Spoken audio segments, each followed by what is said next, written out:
Audio clip number 1، اس میں آپ بسم اللہ الرحمن الرحیم اور سورہ فاتحہ کی پہلی 3 آیتوں کی تلاوت، ترجمہ اور تفسیر صراط الجنان سنیں گے۔ بسم اللہ الرحمن الرحیم۔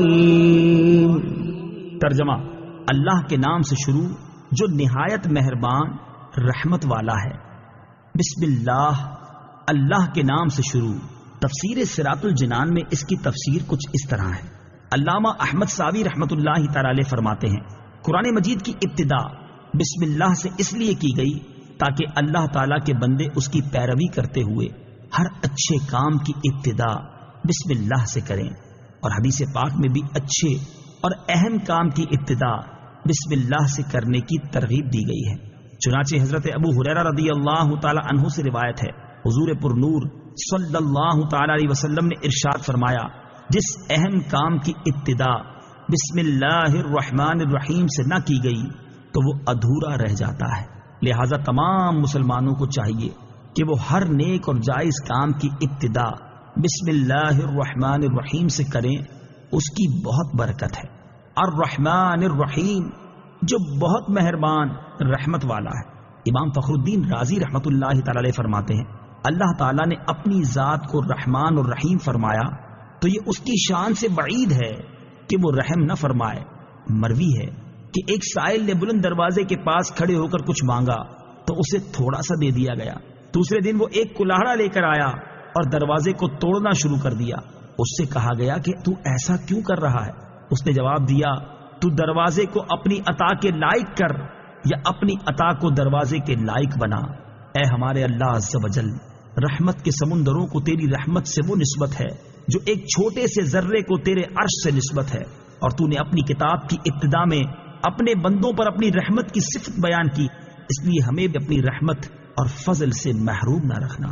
الحمد للہ رب العالمین۔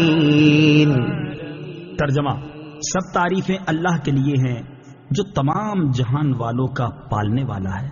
الحمدللہ، سب تعریفیں اللہ کے لیے ہیں۔ تفسیر صراط الجنان میں اس کی تفسیر کچھ اس طرح ہے، یعنی ہر طرح کی حمد اور تعریف کا مستحق اللہ تعالیٰ ہے، کیونکہ اللہ تعالیٰ کمال کی تمام صفات کا جامع ہے۔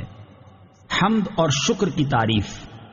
حمد کا معنی ہے کسی کی اختیاری خوبیوں کی بنا پر اس کی تعریف کرنا، اور شکر کی تعریف یہ ہے کہ کسی کے احسان کے مقابلے میں زبان، دل یا اعضاء سے اس کی تعظیم کرنا۔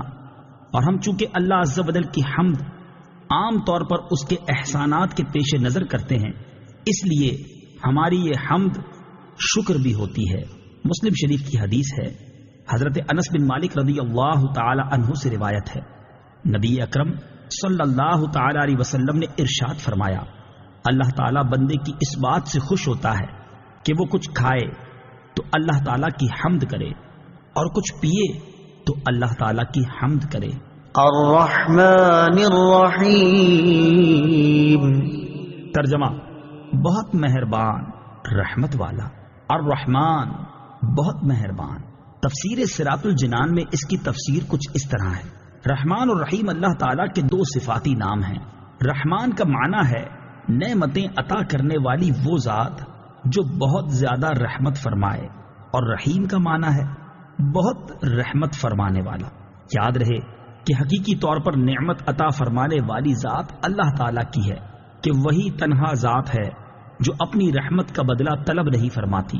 ہر چھوٹی بڑی، ظاہری، باطنی، جسمانی، روحانی، دنیاوی اور اخروی نعمت اللہ تعالیٰ ہی عطا فرماتا ہے، اور دنیا میں جس شخص تک جو نعمت پہنچتی ہے وہ اللہ تعالیٰ کی رحمت ہی سے ہے، کیونکہ کسی کے دل میں رحم کا جذبہ پیدا کرنا، رحم کرنے پر قدرت دینا، نعمت کو وجود میں لانا، دوسرے کا اس نعمت سے فائدہ اٹھانا اور فائدہ اٹھانے کے لیے اعضاء کی سلامتی عطا کرنا، یہ سب اللہ تعالیٰ کی طرف سے ہی ہے۔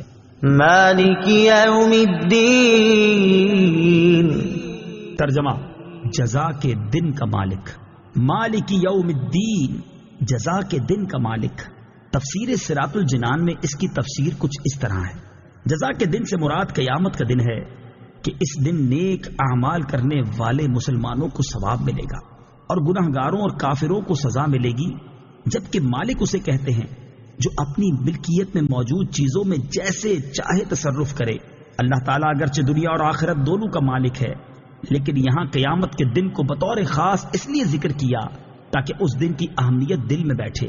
نیز دنیا کے مقابلے میں آخرت میں اللہ تعالیٰ کے مالک ہونے کا ظہور زیادہ ہوگا، کیونکہ اس دن کسی کے پاس ظاہری سلطنت بھی نہ ہوگی جو اللہ تعالیٰ نے دنیا میں لوگوں کو عطا فرمائی تھی۔